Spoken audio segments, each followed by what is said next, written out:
Totapuri, Petromax, ನೀರ್ ದೋಸೆ ಎಂಬ 18+ ಮಸಾಲಾ ಸಿನಿಮಾಗಳು ಮೂಲಕ ಫೇಮಸ್ ಆದ ವಿಜಯ್ ಪ್ರಸಾದ್ ಅಣ್ಣ ಆಗಿನ ಕಾಲಕ್ಕೆ ಜಾನಿ ಪಾಪನ ದೊಡ್ಡಪ್ಪ. ಇವರ ಸಿನಿಮಾಗಳು ನೋಡಿದವರೆಲ್ಲ ಕ್ಯಾಕರಿಸಿ ಮುಖಕ್ಕೆ ಉಗ್ದಿದ್ದು ಉಂಟು. ಅದನ್ನೇ ಸೀರಿಯಸ್ ಆಗಿ ತೆಗೆದುಕೊಂಡು ನಮ್ ತಾಯರಾಣೆ ನನ್ನ ಜನ್ಮದಲ್ಲಿ 18+ ಸಿನಿಮಾಗಳು ಮಾಡಲ್ಲ ಭೀಷ್ಮ ಪ್ರತಿಜ್ಞೆ ಮಾಡಿದ್ದರು. ಆದ್ರೂ ವಿಜಯ್ ಪ್ರಸಾದ್ ಅಣ್ಣನ ಮೇಲೆ ನಂಬಿಕೆ ಇಲ್ಲ, ಎಲ್ಲೋ ಒಂದ್ ಕಡೆ ಅನುಮಾನವಿತ್ತು. ಆದ್ರೆ ಈ ಸಿದ್ಲಿಂಗು ಪಾರ್ಟ್ 2 ನಲ್ಲಿ ಮಾತ್ರ ಯಾವುದೇ ಡಬಲ್ ಮೀನಿಂಗ್ ಡೈಲಾಗ್ಗಳು ಬಳಸದೆ ಫ್ಯಾಮಿಲಿ ಸಮೇತ ಕುತ್ಕೊಂಡು ನೋಡುವ ಸಿನಿಮಾ ಮಾಡಿರುವುದು ನಿಜಕ್ಕೂ ಆಶ್ಚರ್ಯದ ಸಂಗತಿ. ಯಾಕಂದ್ರೆ ವಿಜಯ್ ಪ್ರಸಾದ್ ಅಣ್ಣ ತೋತಾಪುರಿ ಸಿನಿಮಾದಲ್ಲಿ ಮಾವಿನ ತೊಟ್ಟು ಹಾಗೂ ಸಿದ್ಲಿಂಗು ಪಾರ್ಟ್ 1 ನಲ್ಲಿ ಕಡಲೆ ಬೀಜ ಡಬಲ್ ಮೀನಿಂಗ್ ಡೈಲಾಗ್ಗಳು ಆಗಿನ ಕಾಲಕ್ಕೆ ಕಾಂಟ್ರವರ್ಸಿಗಳು. ಈ ಸಿನಿಮಾಗಳು ನೋಡಿದ ಮಹಿಳಾ ಅಭಿಮಾನಿಗಳು ಅಣ್ಣನ ಮುಖಕ್ಕೆ ಮಂಗಳಾರತಿ ಮಾಡಿದ್ದು ಉಂಟು. ತುಂಬಾ ಕಾಂಟ್ರವರ್ಷಿಯಲ್ ಕಿಂಗ್ ಅಂತ ಆಗಿನ ಕಾಲಕ್ಕೆ ಫೇಮಸ್. ವಿಜಯ್ ಪ್ರಸಾದ್ ಅಣ್ಣನ ಸಿನಿಮಾಗಳು ಹಾಗೆ ಪಡ್ಡೆ ಹುಡುಗರಿಗೋಸ್ಕರನೇ ನೀರ್ ದೋಸೆ ಸಿನಿಮಾ ಮಾಡಿ ದತ್ತಣ್ಣ ತಾತನ ಹತ್ರ ಡಬಲ್ ಮೀನಿಂಗ್ ಡೈಲಾಗ್ ಹೇಳಿಸಿ ಪಡ್ಡೆ ಹುಡುಗರ ನಿದ್ದೆಗೆಡಿಸಿದ್ದ ಬಿ ಗ್ರೇಡ್ ಸಿನಿಮಾಗಳು ಮಾಡಿ ಫೇಮಸ್ ಆದ ನಮ್ಮ ವಿಜಯ್ ಪ್ರಸಾದ್ ಅಣ್ಣ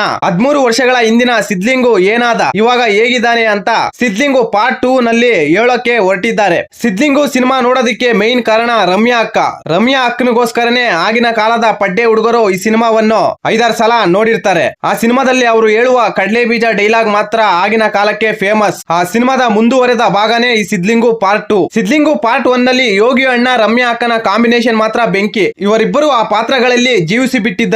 ಯೋಗಿ ಅಣ್ಣನ ಡಬಲ್ ಮೀನ್ ಡೈಲಾಗ್ಗಳು, ಕಪಿ ಚೇಷ್ಟೆಗಳು, ಕಾಮಿಡಿ ಆ ಸಿನಿಮಾದಲ್ಲಿ ಸಿಕ್ಕಾಪಟ್ಟೆ ವರ್ಕೌಟ್ ಆಗಿತ್ತು. ರಮ್ಯಾ ಅಕ್ಕನ ನೋಡಕ್ಕಂತಾನೆ ಈ ಸಿನಿಮಾವನ್ನು ಸಾಕಷ್ಟು ಜನರು ಥಿಯೇಟರ್ ಗೆ ಹೋಗಿದ್ದರು. ಮಂಗಳ ಟೀಚರ್ ಪಾತ್ರದಲ್ಲಿ ರಮ್ಯಾ ಅಕ್ಕ ಮಾತ್ರ ಸೂಪರ್ ಆಗಿ ಆ ಸಿನಿಮಾದಲ್ಲಿ ಕಾಣಿಸಿಕೊಂಡಿದ್ದರು. ಅವರ ಇನ್ನೋಸೆಂಟ್ ಫೇಸು, ಚುರುಮರಿ ಡೈಲಾಗ್ಗಳು ಪಡ್ಡೆ ಹುಡುಗರ ಚೆಡ್ಡಿಯಲ್ಲಿ ಒದ್ದೆ ಮಾಡಿಸಿದ್ದು ಇದು ಉಂಟು. ಆದ್ರೆ ಈ ಸಿದ್ಲಿಂಗು ಪಾರ್ಟ್ 2 ಸಿನಿಮಾದಲ್ಲಿ ರಮ್ಯಾ ಅಕ್ಕನ ಬದಲಿಗೆ ನಿವೇದಿತಾ ಟೀಚರ್ ಬಂದಿದ್ದಾಳೆ. ಆ ಪಾತ್ರದಲ್ಲಿ ಸೋನು ಗೌಡ ಅವರು ಅಭಿನಯಿಸಿದ್ದಾರೆ. ರಮ್ಯಾ ಅಕ್ಕನನ್ನು ಡಾಮಿನೇಷನ್ ಮಾಡಕ್ಕೆ ಸೋನು ಅಕ್ಕನಿಗೆ ಆಗ್ಲಿಲ್ಲ. ಆ ಒಂದು ಕೊರತೆ ಈ ಸಿನಿಮಾದಲ್ಲಿ ಎದ್ದು ಕಾಣುತ್ತೆ. ಸಿದ್ಲಿಂಗು ಪಾರ್ಟ್ 1 ನಲ್ಲಿ ಸಿದ್ಲಿಂಗು ಇಷ್ಟಪಟ್ಟ ಕಾರು ಸಿಕ್ಕಿರ್ಲಿಲ್ಲ, ಟೀಚರ್ ಕೂಡ ಸಿಕ್ಕಿರ್ಲಿಲ್ಲ. ಅದೇ ಗುಂಗಿನಲ್ಲಿದ್ದ ಸಿದ್ಲಿಂಗು ಈ ಪಾರ್ಟ್ 2 ನಲ್ಲಿ ಮತ್ತೆ ಕಾರು, ಟೀಚರ್, ಅವನಿಗೆ ಈಗ ಮತ್ತೆ ಅದೇ ಹಳೆ ಕಾರು ಕಣ್ಣಿಗೆ ಬಿದ್ದಿದೆ. ಅದನ್ನು ಪಡೆದುಕೊಳ್ಳಬೇಕು ಅನ್ನೋ ಕನಸು ಮತ್ತೆ ಚಿಗುರು ಒಡೆದಿದೆ. ಆತನ ಹೋರಾಟ ಇದರಲ್ಲೂ ಕೂಡ ಮುಂದುವರೆದಿದೆ. ಈ ಪ್ರೋಸೆಸ್ ನಲ್ಲಿ ಒಂದಷ್ಟು ಹೊಸ ವ್ಯಕ್ತಿಗಳು ಪರಿಚಯವಾಗುತ್ತಾರೆ. ಅಂದ ಹಾಗೆ ಈ ಬಾರಿಯಾದರೂ ಸಿದ್ಲಿಂಗು ಕನಸಿನ ಕಾರು ಮತ್ತೆ ಟೀಚರ್ ಮತ್ತೆ ಸಿದ್ಲಿಂಗುಗೆ ಸಿಗ್ತಾರಾ, ಈ ಬಾರಿ ಕೈ ಕೊಡ್ತಾರಾ ಎಂಬುದು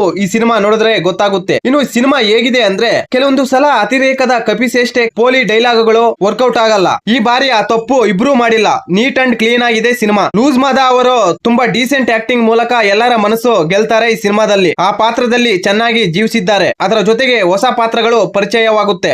ಸಿದ್ಲಿಂಗು ಚೈಲ್ಡ್ಹುಡ್ ಕ್ರಶ್ ಅಂಡಾಳಮ್ಮ ಕೂಡ ಹಾಗೆ ಬಂದು ಹೀಗೆ ಹೋಗ್ತಾಳೆ. ಮತ್ತೆ ಸಿದ್ಲಿಂಗು ನೋಡ್ಬೇಕು ಅನ್ನೋರಿಗೆ ಈ ಸಿನಿಮಾ ಇಷ್ಟವಾಗುತ್ತೆ. ಆದ್ರೆ ಈ ಸಿನಿಮಾದಲ್ಲಿ ಡಬಲ್ ಮೀನಿಂಗ್ ಡೈಲಾಗ್ಗಳು, ಕಪಿಸೇಷ್ಟೆ ಕಾಮಿಡಿಗಳು ಇಲ್ಲ. ಫ್ಯಾಮಿಲಿ ಸಮೇತ ಕುತ್ಕೊಂಡು ನೋಡುವ ಸಿನಿಮಾ ಈ ಸಿದ್ಲಿಂಗು. ನೀಟ್ ಅಂಡ್ ಕ್ಲೀನ್ ಆಗಿದೆ ಈ ಸಿನಿಮಾ. ಫೈನಲ್ ವರ್ಡಿಕ್ಟ್ ಏನಪ್ಪಾ ಅಂದ್ರೆ ಈ ಸಿನಿಮಾ ನನಗಂತೂ ಇಷ್ಟವಾಯ್ತು. ಈ ಮಾಹಿತಿ ನಿಮಗೆ ಇಷ್ಟವಾಗಿದ್ದರೆ ಶಿವರಾಜ್ ಇನ್ಫೋ ಯೂಟ್ಯೂಬ್ ಚಾನಲ್ಗೆ ಸಬ್ಸ್ಕ್ರೈಬ್ ಮಾಡಿ, ಸಪೋರ್ಟ್ ಮಾಡಿ. Thank you for watching. ಧನ್ಯವಾದಗಳು.